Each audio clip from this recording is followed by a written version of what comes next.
Prepare to download my program into the autonomous emitter. You're listening to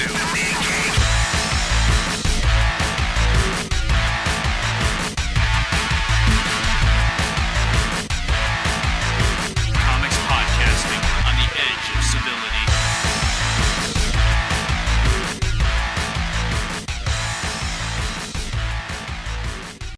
Right, kids. We've got so much to fucking talk about. We can't even wait to hit the record button. So we're just going to start yapping. Really? It's episode 193. This is The Mean Geek. Comics Podcasting on the Edge of Civility. It's DC week. Yay. And I'm going to introduce myself being TechJedi, Adrian Hunter. Good job. Thank you, Bill. Reverend Mad Duck McGinnis. Quack. Bing! So, we were just talking about the utter insanity that is DC's release of cancellations coming up.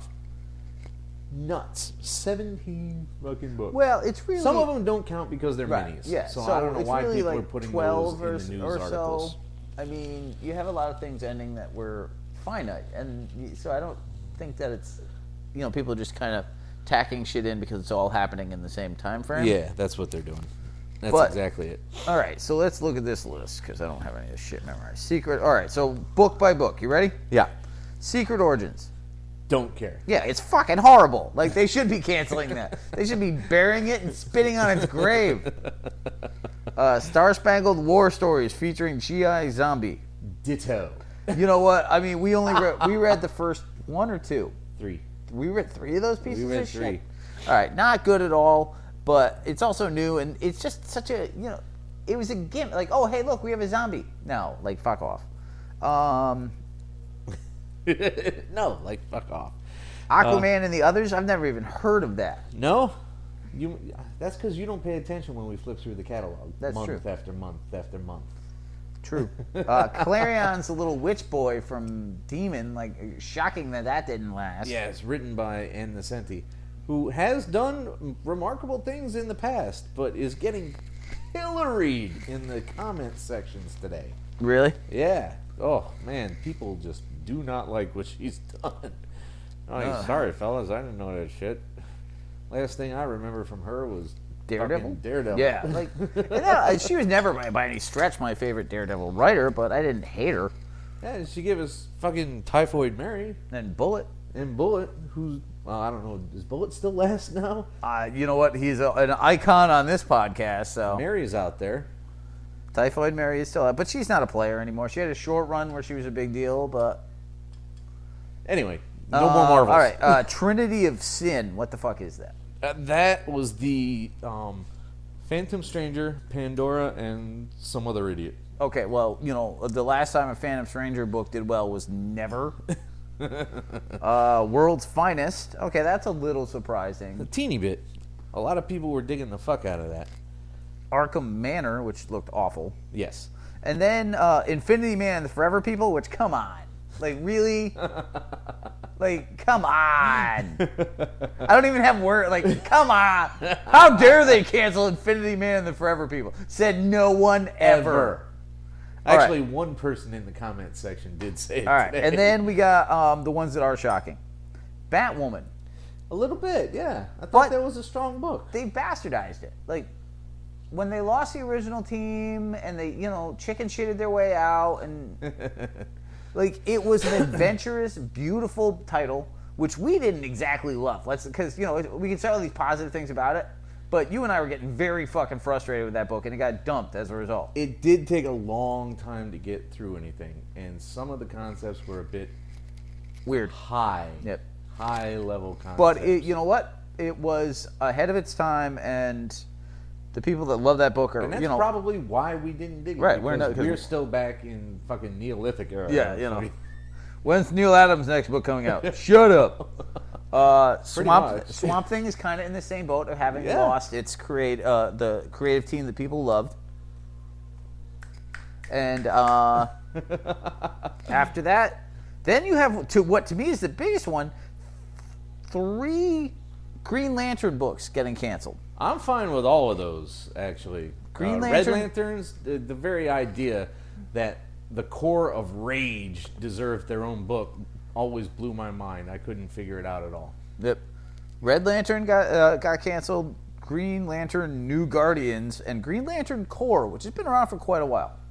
Core, I don't know where anything went with Core. Core we haven't may read have gotten anything. better. Core may have gone to shit. Who knows? But this is also, like, Green Lantern in the last 10 years had become like Spider-Man in the 90s. Like, it was such a popular big book for them that they just pushed it all over the place. Yeah, it was too far. There was way too many books. There was 6 fucking Green Lantern books, man. Like, I was telling you earlier, like, I've been listening to some of our old podcasts, which I didn't even listen when they were current. But, you know, now I have an insanely long drive to work, and I don't like other people, so I'm trapped. And I was listening to episode 50 when we actually took fan questions. We should actually, like, you should reach out to some of the Twitter people and see, like, directly ask them for questions we can answer for 200. Because just putting it out there will not work. I had always read that asking listeners for content was the last bastion of the worst.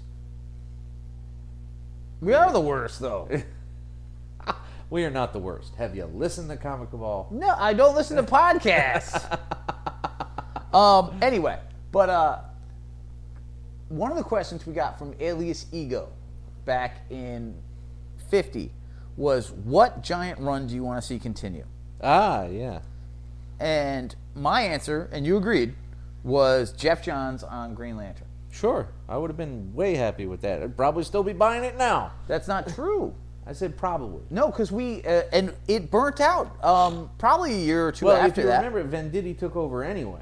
But, you know, Brightest Day we hated. We got tired of the giant event book after event book, and Green Lantern never having a storyline that wasn't, like, cosmic with a capital C, not small c. Because really, they should be cosmic, just not cosmic.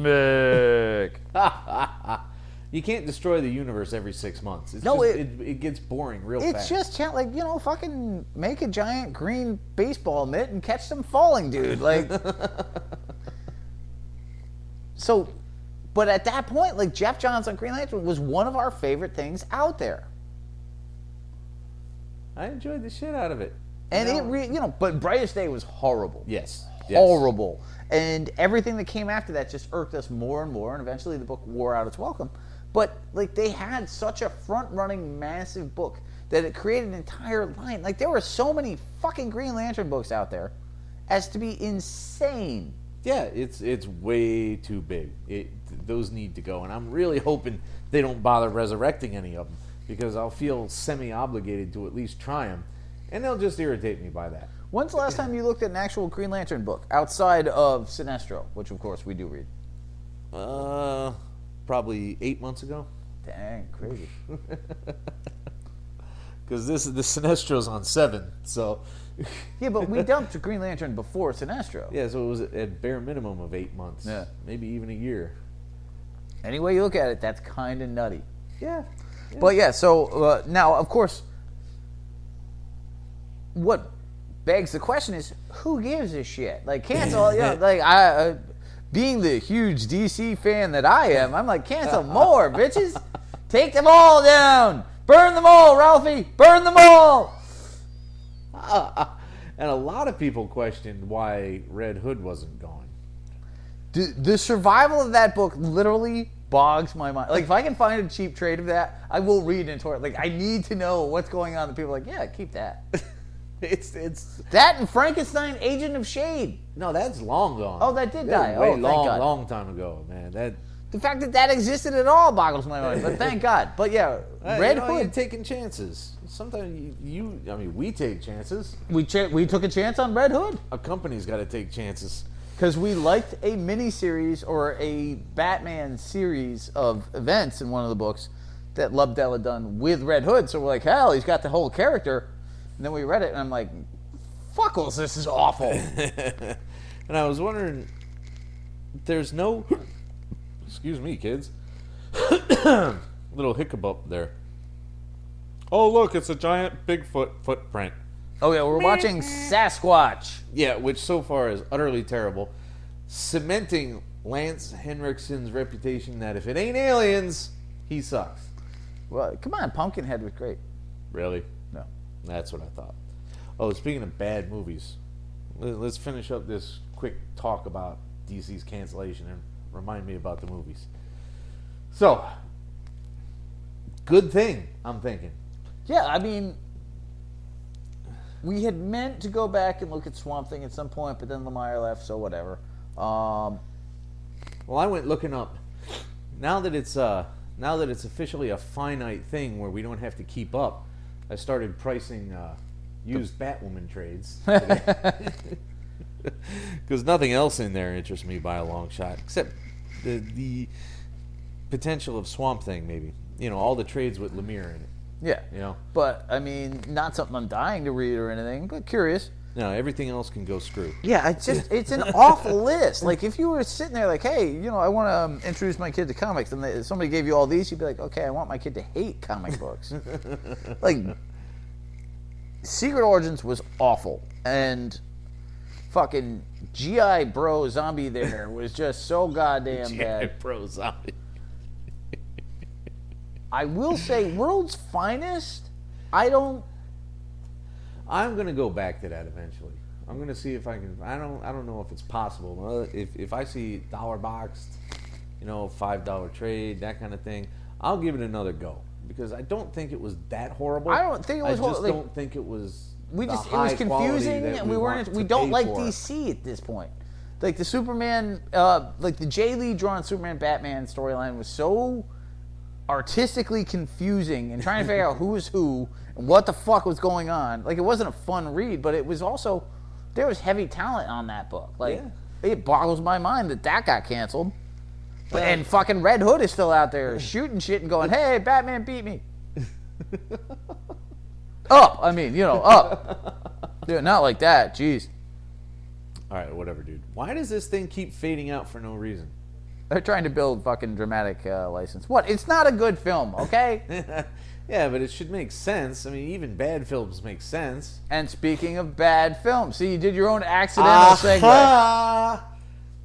I made the critical error of trying to expand my cinemata.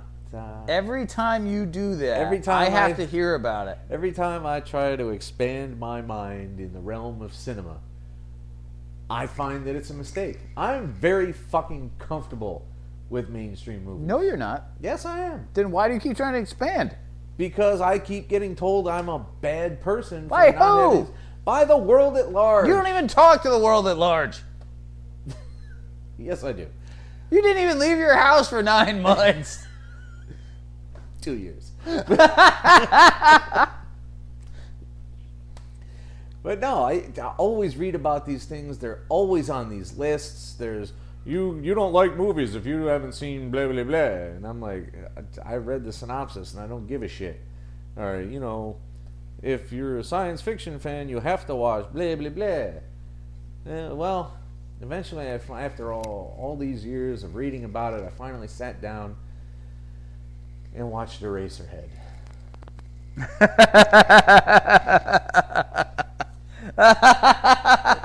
Fuck you, David Lynch. Fuck you. Just go fuck off, you Swedish auteur wannabe fucking psycho surrealist bastard. When have you ever liked a David Lynch film? I don't fucking know. Which one? What else has he done? Blue Velvet. No. Wild at Heart. No. Dune. Kinda. I mean, for a while there, that was Lost all we had Highway. with Dune, so I didn't see it. So but you see it everywhere you go. Every time you pass the horror rack, you see ERASERHEAD. It's not a horror film. It's like a surreal comedy of unpleasantness. Yeah. And Jack Nance's hair is pretty impressive, but it's just so stupid. The guy hallucinates a woman in the radiator who stomps on his spermatozoa, which is just dumb. Or symbolizes his fear of fatherhood there. Yeah, see? And the crying creepy baby thing, and which may or may not have been made out of a skinned rabbit, I read. Lovely. Just... So, Eraserhead, not for you. No. It's just, there's only so much weirdness I can take. I don't mind some weird, but when your first 30 minutes of film has exactly one word in it and a guy walking around looking freshly tasered. Did you make it through the entire film? I did. Why? Why? Actually, I was busy reading about most of it while it was playing. Well, what the fuck? You're like, well, when does that part come up? That sounds like it might be kind of freaky. Oh, it was 30 seconds long, and it was subdued. And wow, you wrote that like it was some major thing. Go fuck yourself!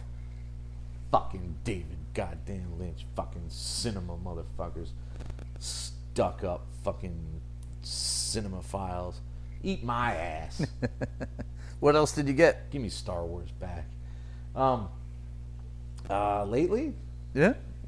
It was that, and... It's DC week, dude. Phil, bitch, Phil.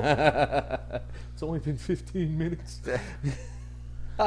Dallas Buyers Club, and... Oh, a comic movie. Oh, yeah? Ghost World. Oh, what do you think? Dumb. It's not a terrible film. Not poor by any stretch, just kind of... It's an acting thing. And silly. Dude, anytime I have to see anyone find Steve Buscemi attractive, I feel like I've failed somewhere. It's like, no, and oh. Wow, a young Scarlett Johansson, though. Very young. No.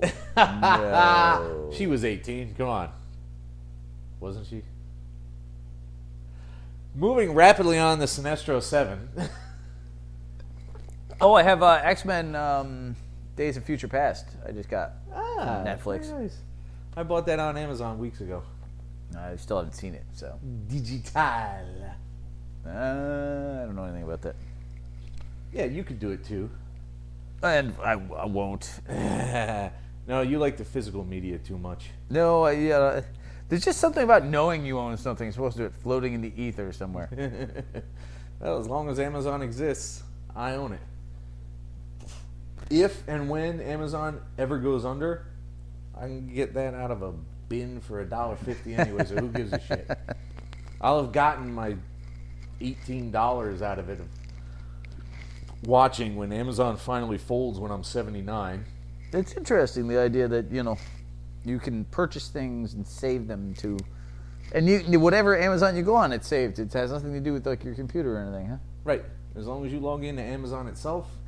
And what now, like if you get an ultraviolet of something, does that play into that? That makes things a little more difficult. You do have to register a computer for that. Ah, okay. So when your computer dies, you lose all your ultraviolet movies. No, you just re-download them.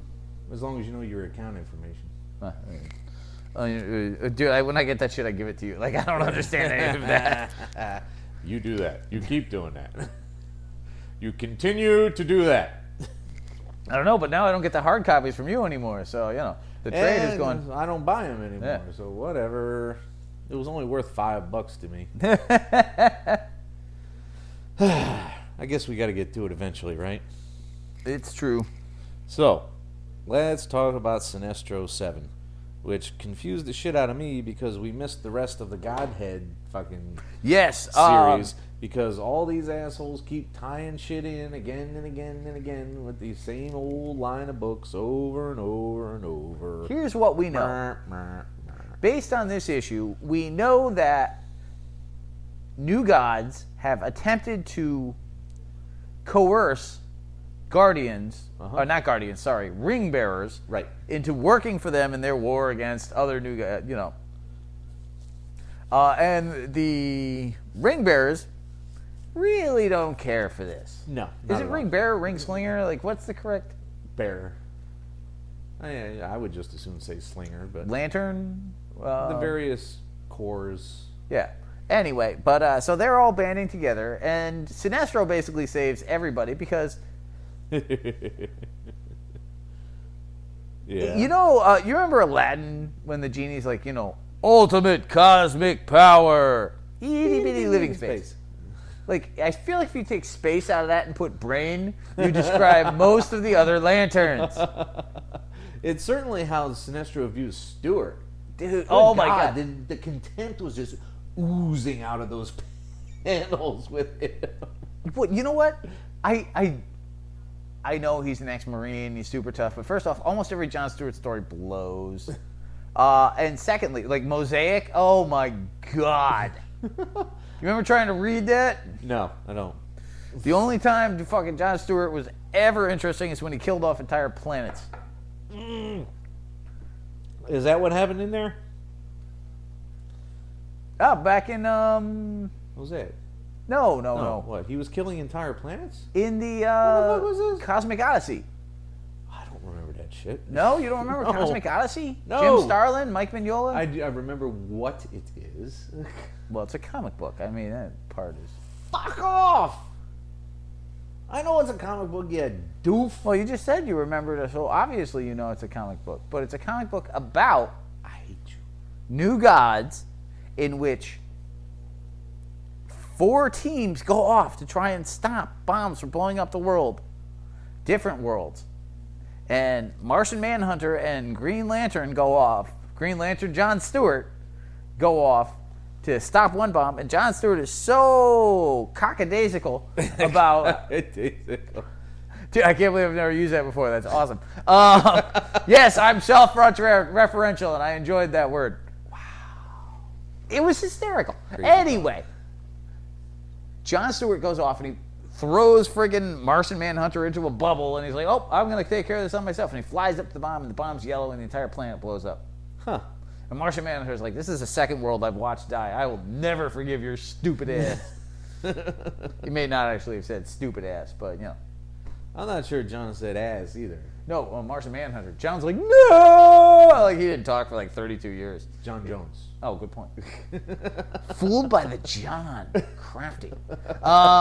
Anyway, yeah, Jon Stewart. So, there's no way that in your mind's eye, even if you're like this huge Jon Stewart fan, and it's impossible to say that and not think about The Daily Show, which just makes him worse. But even if you're this big Jon Stewart fan, you're like, oh, I love Mosaic. I have all that shit signed and fucking freshly boarded. Freshly boarded. If you could picture a scenario in which Jon Stewart goes head-to-head with Sinestro and doesn't get his ass whipped. If you can do that, you're pretty high. Yeah. Like, so, of course, fucking Sinestro's like, well, you're better than Gardner, but... Who, for the record, I would not let be my Gardner. Little Sinestro humor for you, John, which you don't deserve.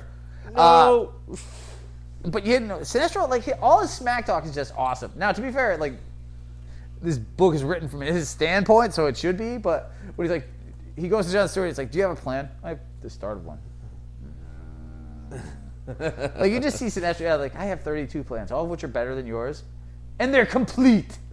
They've got finite endings, John. Finite endings. Well, we've got the purple lanterns. They teleport. Ah, so you're planning to teleport, take this person, and then jump away. And meanwhile, at the same time, he's using a yellow duplicate of himself to flirt, basically. With Becca, the new god, mercenary commander. The new version of Orion, I think. Something. And she's like, you're just doing this to flirt. He's like, you can bend time and disappear, and you're not doing it, baby. I wonder why that is. Sinestro as Superfly. It's the mustache. Yellow 45 works every time. Meanwhile, his poor daughter is fighting next Everyone! to everyone, side by side with Eoland, who now hates her. Dude, you know what? They're like, the Yellow Lanterns hate her for being a Green Lantern. The Green Lanterns hate her for hanging out with fucking Sinestro. She hasn't told anybody she's his daughter because, you know, that's hugely popular. Yeah. Dude, when you're a chick who looks like that and you've got a space outfit that zips down to the navel and people are still trying to kill you, you have to feel bad about yourself. It's like, what do I have to do, people? Wow. That was crazy talk. No, it is. I love Sinestro, but I need to, you know, Godhead, which I don't even like the name of, to go away. Is it even Godhead? I may have forgotten it. Yes, no, that's correct. Because wasn't that the horrible crossover back in Sludge and all the Ultra books? How the fuck would I know that? Lord Pumpkin and... No. I don't know that shit, man. Maybe that's God's wheel. I don't know. Either way, blah, blah, blah, blah. But at the end, you have Sinestro offering Becca a yellow ring. Yes. Well, that's not quite the end. At the end, end, you have is Jon the Stewart. Indigos betray the Yellows. Do they, or is the new guys just way brighter? Like, I wasn't clear on that. Like, the Indigos are like the least trustworthy. Well, it doesn't help that we know that they're all serial killers. Well, yeah, that's true too. But yeah, they I got teleport the directly impression into. they were betraying. It's possible, but it also could just be that fucking new gods are way brighter than Jon Stewart. Yeah, And you know, Sinestro's like, none of my plans involved us getting caught, John. Not one. Finite endings, not caught. There's a finite ending to that review. Now, Batgirl 36. Let me say right off the bat, I have a really hard time reconciling Batgirl and Barbara. Now, Barbara is, in this book, in this section of this book, in this run of this book, she's flighty and girly and doesn't back up her data, which does not jibe with what I imagine Barbara Gordon to be, who is this super competent, smart, conscientious person. I mean, she's got something that's going to make such an incredible difference. This algorithm, which is a fucking formula. It's just data. You back that shit up, kid. Come on.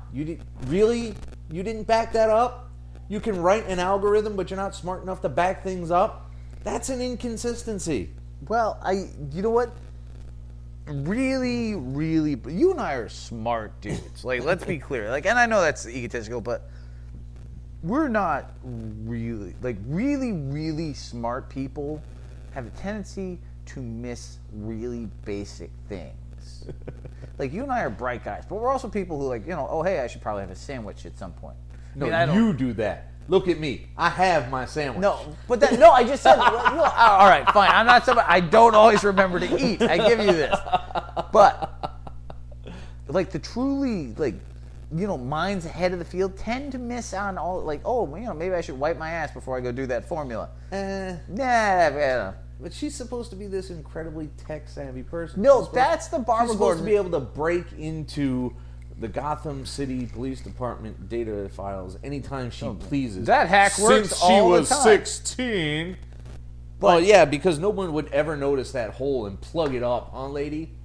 You know what? Her hack. Her reaction is should have been- Commissioner Gordon's fucking code, Yeah, basically. Her reaction to that should have been, oh, they finally found that hole. Yeah, no, it's Well, anyway, she fights a couple of these anime-inspired crooks, which was mildly funny. I mean, it amused me a little bit, but her whole, let me remember an episode where the hero triumphed and I will just not give up because the hero didn't give up. You're the hero, lady. You're supposed to know not to give up. I actually agree with you, except about that part, and bear with me, because like I don't like this book, I don't hate it or anything, but I feel like Ms. Marvel is covering the same territory far better. You know, I'm trying to pull away from my point from the last one, which is this is not my Barbara Gordon, and I don't like this one. And I'm trying to see her as a teenage hero. Hence why I'm trying to make the point, like, you know, really bright people do really stupid things. But the setting, like, you can't completely erase the original character and just throw this hot fucking mess in there. And Barbara Gordon setting fire to Black Canary is like, oh, please let her stay on the... Like, none of this makes any sense to me. It's just horrible. And the whole anime villain, like that's just lame. Like, oh, and you hire... I'm not but that down on the anime-inspired villains. No, the two people that watch this anime get and steal the bike so they can pretend to be them with no background. Sure. Including fucking complicated bike-based fight moves when they didn't have the bikes yesterday. Now, that is a bit of a stretch. Yeah, it's garbage is what it is. I'll show you that. I'll take that from you. But the thing that I liked that you didn't, I saw a little differently. Yeah. I still thought it was ridiculous that she forgot watching this fucking show and the villains. I like the fact that when she was stressed, she imagined her dad talking her through it. Because that did strike me, like, when you have, like, you and I are always, regardless of what we do in our lives, being men of the age we are, and the world we were brought up in, going to live in the shadow of our fathers. Everything we do involves thinking about what they do. Not necessarily doing the same thing, but thinking about their opinion of it. Thinking about, if you had Commissioner Jim Gordon as your dad, like, you couldn't fucking brush your teeth without a 5-minute synopsis of, I believe he does it up, down, up, down. So, yeah, okay. Chugga, chugga, chugga, chugga. Like, that shit requires a ton of effort. So, yeah, in a scenario where you think you're beat, particularly by the world's fucking lamest supervillain since that multiple man that Flash fought at the first fucking storyline. Yeah. No, and no. But, I totally enjoyed that because it made sense to me. All right, I can be down with that now that you always change my perspective on things, Rev. No, not always. Every death in the film. You know, Leviathan was bad enough for me. I didn't want to see Deep Star 6. I can't fault you for that. All right, so Batgirl.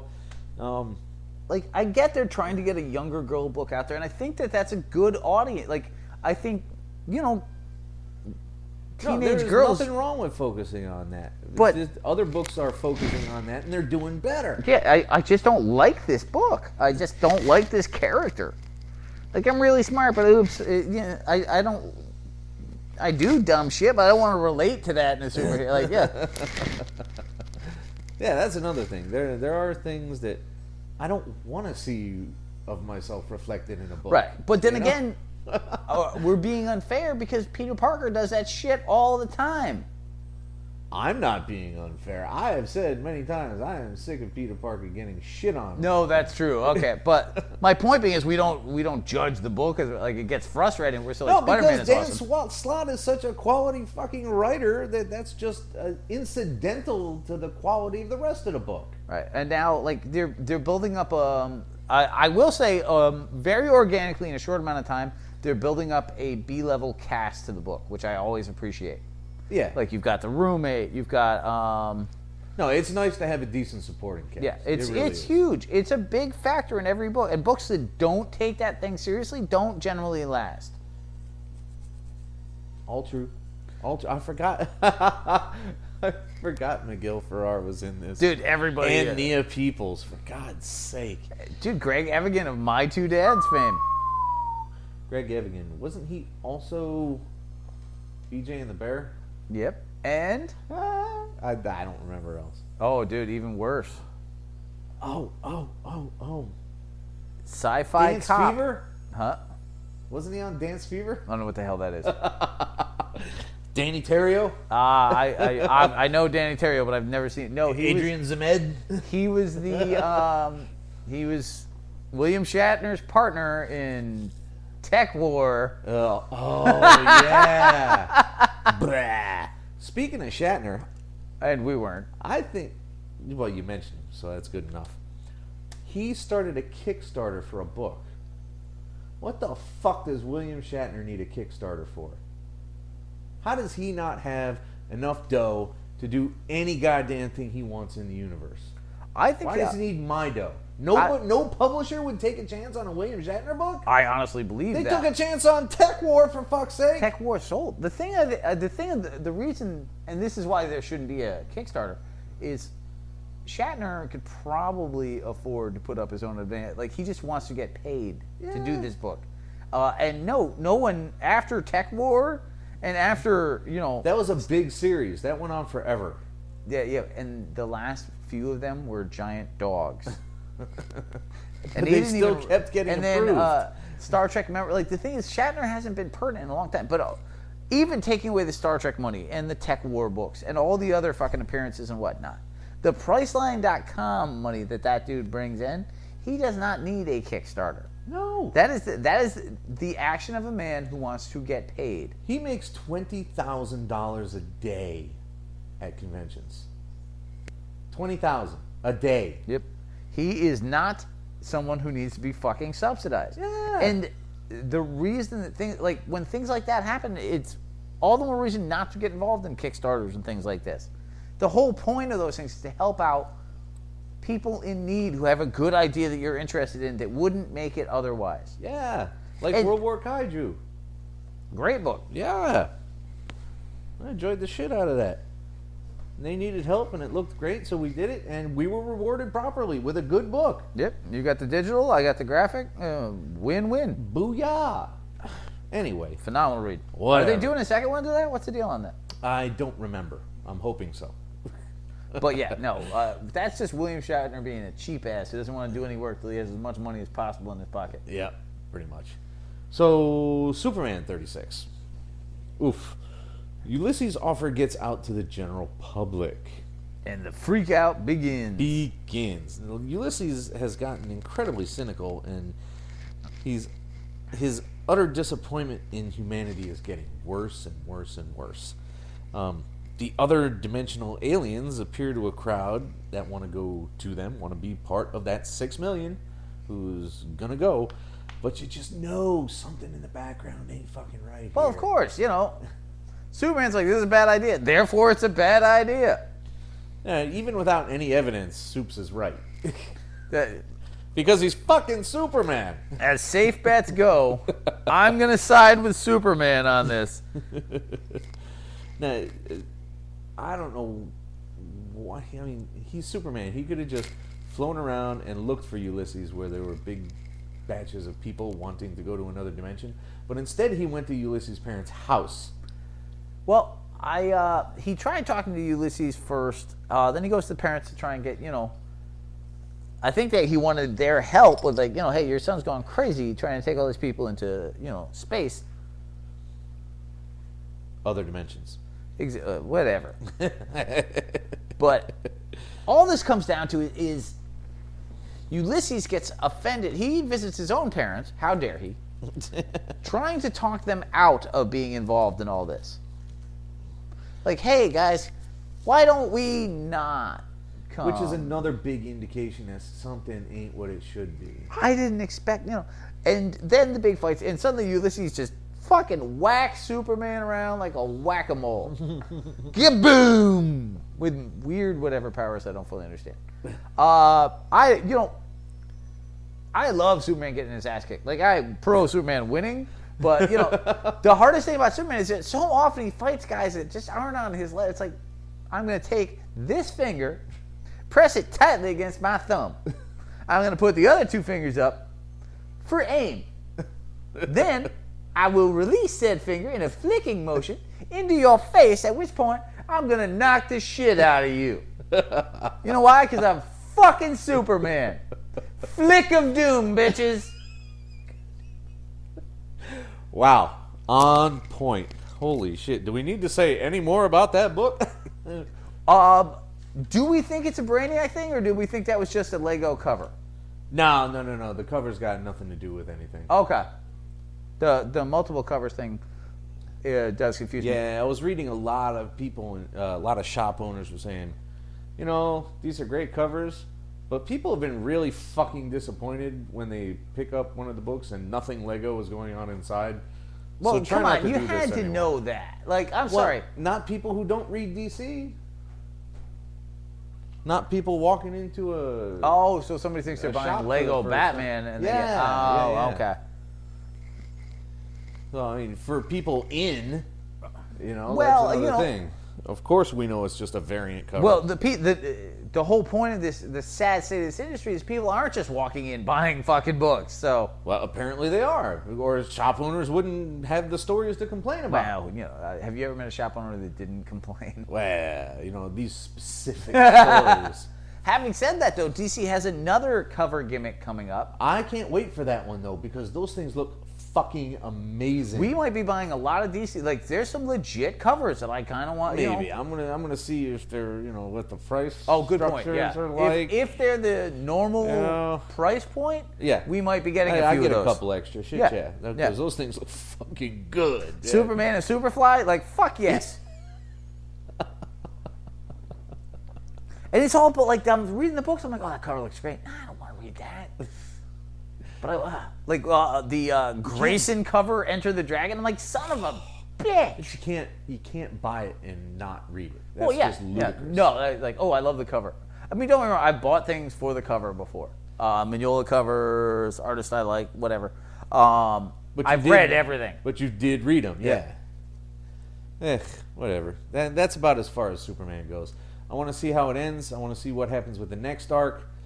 But it's Needs not to be blowing better my than doors Ulysses. off. Needs to be better than Ulysses. Yes.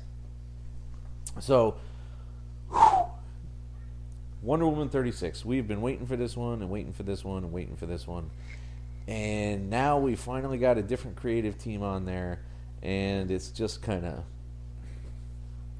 different. What do we know about David Finch's wife? Like, is she a big comic book fan? I know zip and O. Has she about written her. anything before this? I know she has written. What? I can't remember. I think she does some kind of novels. I don't know. But, because there was a sequence early on, and I'm going to let you talk about this book, and then Yeah. I'll share my thoughts. But there was a sequence early on where the Justice League is together, right?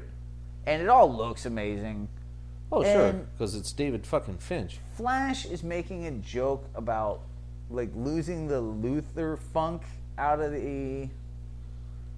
And I'm like, did Barry Allen just make a joke about the lack of Luthor smell? I don't even remember that, and suddenly I'm happy about that. But it just showed a glaring, to me, and it's a tiny little thing, and I could be completely wrong, but it felt like somebody wasn't familiar with characters. Like, Barry Allen doesn't make those jokes. No, well, he might now. No, good point. When we were reading Justice League, he didn't have a whole lot of That's actually opportunity. valid. I'll give you that. But, yeah, I just was like, what? No. First off, no with the Luthor funk to begin with. Like, there's no need for that. Now, for some reason, there's males on Paradise Island, even if it's just a baby. Well, because the culture has been stagnating, with and so Yeah. rather than have them suffer, so to speak, Wonder Woman has demanded that men step onto the island, So that there can be different perspectives, etc. I suppose. I don't know. Seems silly. But out of nowhere, in Thailand, Swamp Thing is investigating a disaster. But Wonder Woman ambushes him, just assuming in her rage that he must be responsible. Which is more a Marvel thing than a DC thing. No, there's always been those fights. I think it just comes down to everybody kind of wants to hit Swamp Thing. I guess so. But it seems a tiny bit out of place for Diana. She usually doesn't go nuts and start swinging. Yeah, but again, using the point that I actually had to acknowledge against you now, this is not our Diana. This is first off, there are so many Dianas to begin with, but this is warrior princess Diana who does jump first and attack people and all that shit. I suppose. So, but she seems particularly upset about this, and she's holding a small teddy bear. Yeah, she's having a difficult time controlling her own anger, and that's just... It doesn't fit with a lot of Greek philosophy. You'd think she'd be a little more stoic. Yeah? There's a complexity. I mean, in the literal sense. In the philosophical, literal, like, I am a stoic. Right. No, it did not make a ton of sense to me. Everything looked great, and obviously, I assume we'll keep reading the first few just because. Yeah. But yeah, at no point was I reading this, and then it ends in a big cliffhanger moment that had no fucking dramatic appeal to me whatsoever. Well, we also don't know why the fuck Hippolyta was like that. Right. So. But we're totally a spoiler podcast. Her mom turns to clay. Yeah. Which I thought was her origin, not every so. Well, again, that's changed. So. But I didn't connect with the book very well. Like, I would like to see more of it, and obviously everything looked phenomenal. Like, Finch is amazing. He is so good. But at no point, and the writing wasn't like glaringly bad anywhere either. No. It didn't feel right. But it's also first issue. Like, you have to give a little time to develop in these things. No, and we'll give it that. That's no big deal. It's not going to be difficult. Detective 36, I am extremely disappointed in. Really? Yeah. I liked it.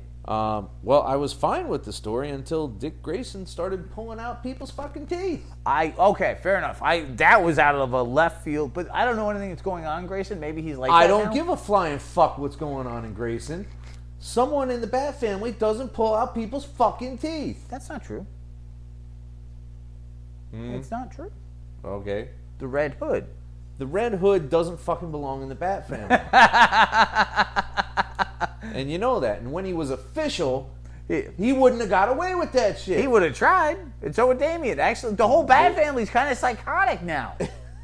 Seriously, think about it. They are now, and I don't want my fucking heroes pulling people's fucking teeth out. No, I did not like the torture aspect. I didn't. First off, like, way too much Dick Grayson in the whole thing. That part I totally agree with. Like, Batman, even I'm if sick. He was, Grayson, figure out everything in this mystery for me. Even if he was only on that one page, if that's what he did on that page, that was wrong. Dude, and the lame-ass seduction, like, I want to kiss you. I will kiss you if you tell me things about your ex-lover who's now a fucking terrorist. I will. Keep kissing me. No, now I'm going to leave. I'm going to throw this knife at you.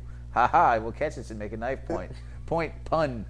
What the fuck? So, yes, I totally 100% agree with that being awful. Having said that, though, here is Batman dealing with a classic The rest of it was just fine. Classic Batman. Yeah. Even the fucking Bruce Willis cop thing and buying him the plane ticket at the end. Like, that was bang on. That felt great. Good stuff. Yeah. Totally enjoyed that. But yes, I cannot fault anything else you're saying because the Grayson thing was just so, whoa, no. But I think they're turning him into some sort of super spy type thing or whatever. Well, you know, spies are supposed to be more subtle than yanking out people's fucking teeth. Spies. Black Widow has taught us that that's not true. No, our idea of Bond spies would never have to pull out somebody's fucking teeth. He'd find his girlfriend, and by the way, he wouldn't stop with kissing her. He'd be like, no! Grayson, you sad amateur. Catch this scorpion. That's how I like my espionage guys. Yes, that's why we read fucking Velvet. I'm not even remotely the Bond fan you are, and that's how I prefer them. I feel like we should pick up a Grayson or two to kind of see if this is actually what they're doing with that character after that. Well, if you remember, okay, after this point, I see. But if you remember, I got that number 2 from the Goodwill. Oh, but I never saw it. I didn't give a shit. Okay. I can grab it for you if you want, but I'm just curious, like, is this what they're doing with this dude? God, I hope not. Because Dick Grayson is, whatever. He is your Robin in every way, shape, and form. Whatever the fuck. But yeah, I'm fine with Tim being Robin as well. No, but my point is, like, when you think Robin, your first thought process is usually still Dick Grayson. Not really. Really? Because if you remember, when I started comics, Jason was there. Oh, that's Jason true. was the Robin. I never bought a new Batman off the rack back then that had Dick as Robin. See, for me, because I didn't buy new, I bought all old used things at flea markets and whatnot. Dick Grayson was always Batman. Yeah. So, okay, that's interesting. I never really thought about it like that. But yeah, I mean, and then the crisis happened, and it was jumping straight into Jason. It was right. Yeah, they didn't even care about showing. So who do you, when you first hear Robin, who do you think of? Unfortunately, Jason. Really? More than Tim Drake? Okay. I preferred Tim Drake because he was more driven. Well, he was also a detective first and foremost. He wanted to be Tim Robin. Drake was Tim Drake is who you wanted to be at Tim Drake's age. Yes, totally. But yeah, but you know mine. Like everything came from like flea markets and tag sales and whatnot. Yeah. Like I liked old, interesting looking books. So yeah, everything I read was Dick Grayson. I didn't know shit about Jet. Like you got my collection. There was no little to no Jason Todd in there. I forgot how cute Nia Peoples was. But also she weighs 7 pounds. But yeah, it was definitely surreal to see that happen. But it definitely, on the same token, if you take that part of it out, this is the kind of Batman I want to be reading. Yeah, yeah. And I love the weird fucking, like when they find, when the random guard finds the corpse, and he's like, "Oh, you were looking for this?" Throws him in the coffin and closes him with the diseased body. I'm like, dude, that's some Batman villain type shit right there. You're an unpleasant person. I'm glad to know you. And there's her title. Batman 36. Endgame. Part 2. So, there's some more crazy Snyder science. You tiny suns in my fist. No, if he had said it was fragments of sun, I'd be okay. I loved most of that fight, though. No, the fight itself was pretty damn good. I also like the thing about Snyder is that he really, sorry, I totally cut you off and I apologize. But the thing that I really like about Snyder, and it really shows here, is he thinks deeply about how characters think and what the process behind these things are. Yeah, okay. Like, who wins when Superman fights Batman? Nobody. That was awesome. Yep. Loved that. I also loved the moment where freaking Batman comes to a realization, and it was a realization for Batman. And normally, like, most writers writing Batman have the same thing happen, but they don't talk about it. Where he's like, fuck, I'm prepared for Superman. I'm not prepared for clinically insane Joker bitch Superman. Like, I'm totally unprepared for that, dude. He's like, I spent all this money making a Superman. I didn't make any sort of fucking plans for what if the Joker possessed Superman? No, that's a great point. And I didn't see quite the subtlety of it, and I'm glad you pointed that out. So I love that. It was and it was perfect, and it was totally Batman, but it was also a thing that most Batman writers wouldn't do. Yeah.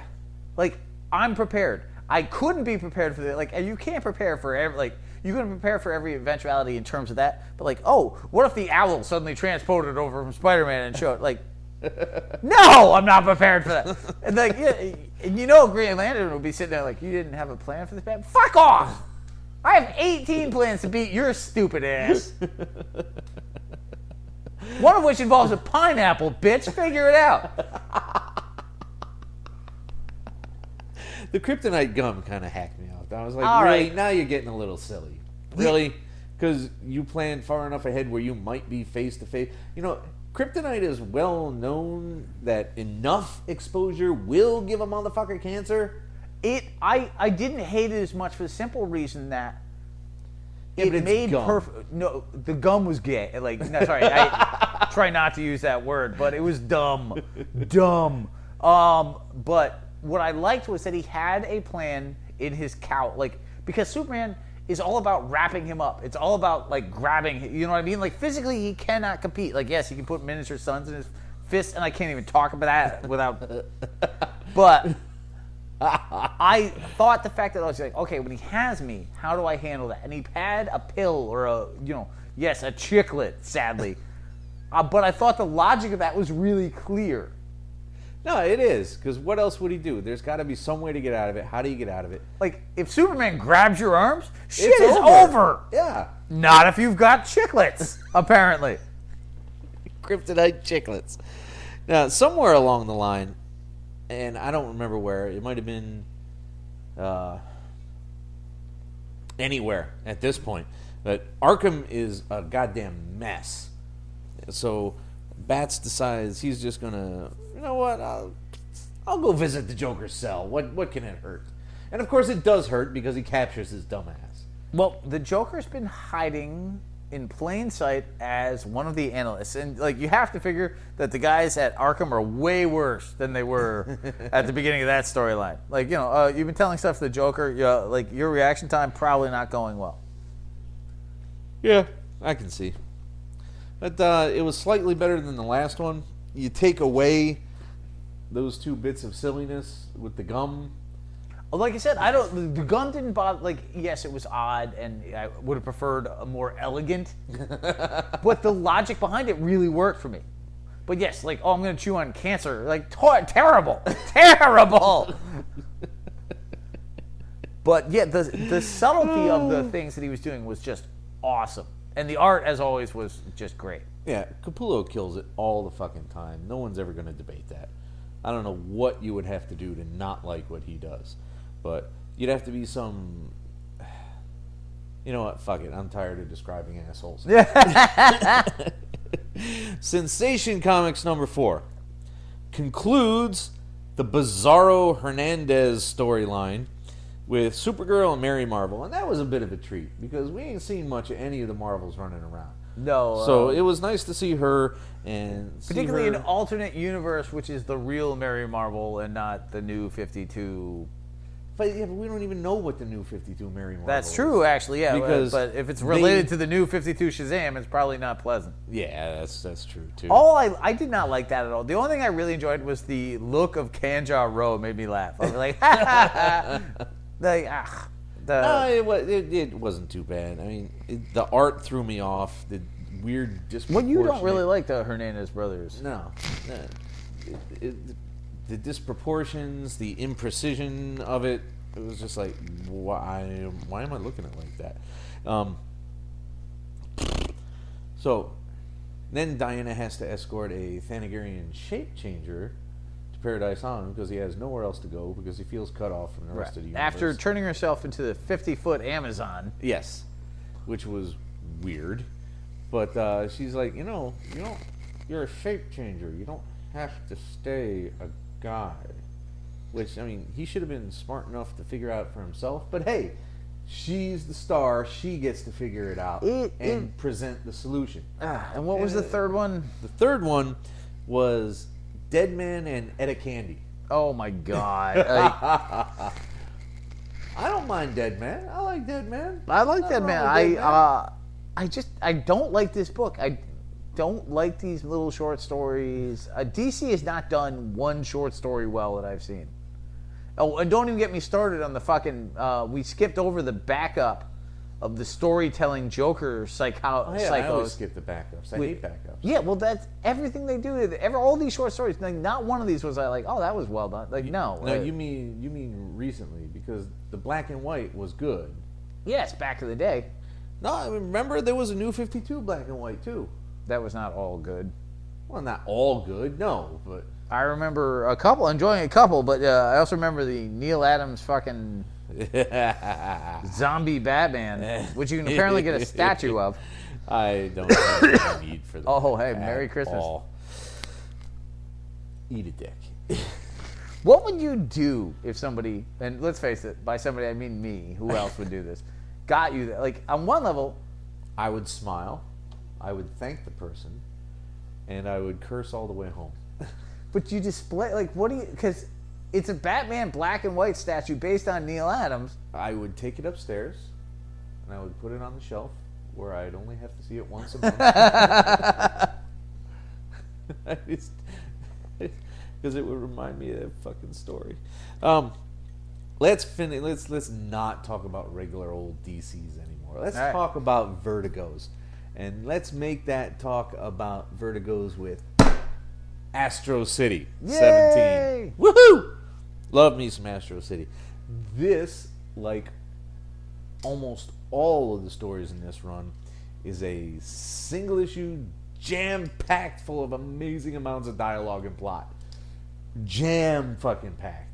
It talks about the honor guardsman Stormhawk, which isn't a horrible name, but I thought that was like, I love the whole idea. Like, yeah. It amazes me. It literally amazes me how well Busiek creates an entire history in a single issue. Like, the amount of thought that goes into Astro City seems to be epic. It's amazing, and how he can crank it out month after month after month. Well, he's proven a couple times that he not can. not frequently. I mean, he gets it over with most of the time. But yeah, the whole idea that these minor Justice League characters that show up are on the team for a couple of years and then die, like your classic moment, and he does this in one issue, and you totally believe it. And the idea that this one fucked up farmer was so worried about his family and his world that he created himself as a druid and pushed super fighting dude. What the hell was the guy's name? I don't remember. I never really care about the names of guys you're never going to see again. Yeah. But pushes him to Earth where they have at least a chance of beating him. And then Meanwhile, they're being given red velvet cake sponges made out of an incredible grain from another dimension. It was just such a bizarre but so well done. And it was like you care more about Stormhawk, who you've never fucking heard of before this issue, than you do most of the characters in fucking DC. It's true, man. They gave him a full personality. They gave him something to care about. They gave him something to fight for. They gave him a whole They gave him an backstory. honorable death. He gave him a character. Dude, he's sitting there with his fiance or his engineer who he wants to propose to, like in a page. You were more interested in that guy's backstory than all of Ulysses in Superman. Or It's like so true. It's so true. Like, it's almost amazing. Not almost. You said it was, in fact, amazing. It is. But it's just... Kurt Busiek is so fucking good. It's staggering. You don't even know what to fucking talk to him about when you go see him to get a fucking signature. The scope of it, to go from Astro City to Conan to Marvel, it's just insane. The guy knows exactly what he's doing, and he brings it every goddamn month. Yep. No, Astro City is one of my favorite comics to read by far, every time. Yeah. Let's finish up. We got, because of the skip month, and because of me being careless, and because of, one more month of stuff actually shipping in, we have 3 issues of Unwritten. 9, 10, and 11. This is actually the preferred way to read books like this, is in a stack. Like, when you get 6 or 7 of these in a row that you haven't read, it's so much easier than a month later trying to remember the little fucking hinky details of this shit. They do a much better job about not so much bringing you back up to speed, but making sure that you're not lost. True, but the little details and the things that you need to remember to fully appreciate, like, it's not written for idiots. Like, they assume that you're going back and rereading, and, like, they don't talk you through the whole thing again I think and again. that's our title. It's not written for idiots. A podcast by idiots for people who aren't. Yeah, maybe. I don't even know how to summarize most of this. Pullman wants to die. He's done with this whole existence thing. He's fucking over with it. Well, it looks like the whole thing is almost over. There's a to be concluded at the end. Yeah. Which is the series or is the... Maybe maybe it's just this apocalypse concept. Yeah, maybe. That concludes it. There might be something left after. Nobody talks about this fucking book, and it drives me nuts because it deserves to be talked about. It's an amazing book, but it is convoluted. Wants to die. He wants to die, and he's gonna eventually. Maybe. And the only way he can die is by killing off everyone who knows who he is. Right. Which is gonna take a lot of effort since he's the fucking devil. Which, did you know that? It's not clear. No. Did you know it before they revealed it in that one moment? Where he's climbing out the well? Right. I wasn't certain, but I had an inkling. See, it never occurred to me. I mean... I didn't want to bother fully forming a theory about it, but I got an impression. See, I never really thought about Pullman's origin in terms of that, but... Well, once they gave him a real name, this Utnapishtim stuff, I was like, wait a minute, isn't that Babylonian? That's like the Babylonian negative energy force concept, isn't it? Or some worse shit like that I used to know in 7th grade because I'd have to get stuck in the library and the mythology section called to me and I just didn't. But once again, the first issue reveals a pact between Pullman and Taylor Sr. and the weird puppeteer. Right. In which, it again, is revealed that the puppeteer is way more powerful than anybody else. So who is she? But, yeah, so they're each going to go. Taylor has his plan to create a fiction human baby and create his own Leviathan loops and mini Leviathans, which Pullman hates on every level. But because he's half a puppet in this scenario, he agrees to allow him a certain amount of time with no memory of any of this. But Right. Taylor does an awesome thing and carves a hobo warning into his own palm to remind him that even though he feels fine and all the plans went well, something didn't go well. In fact, it went very fucking badly for him. Ugh. Now, it turns out that this grail horn that they had gotten in 878 needs to be used where it came from to actually operate.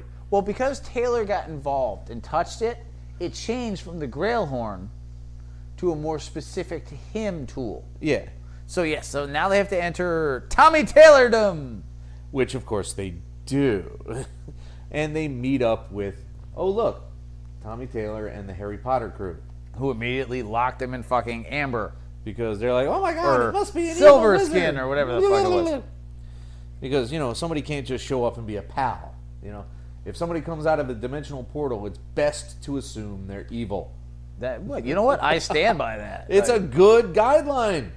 It's probably a best practice, so to speak.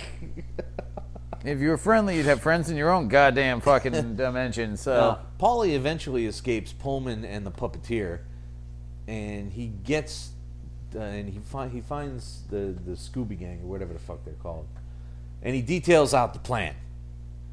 Now, somewhere along the line, Armida, whoever the fuck is, that the puppeteer is Armida, right? Right. Yeah. She presents Ambrosio, of all people, who hang out every once in a while, show up every 5 no, Armida's that issues weird for nymph no thing that was working for Pullman. Yeah. She presents him with the horn. Which and- does not go well for her. It's totally not. He just kind of dissolves her essence or some shit like that.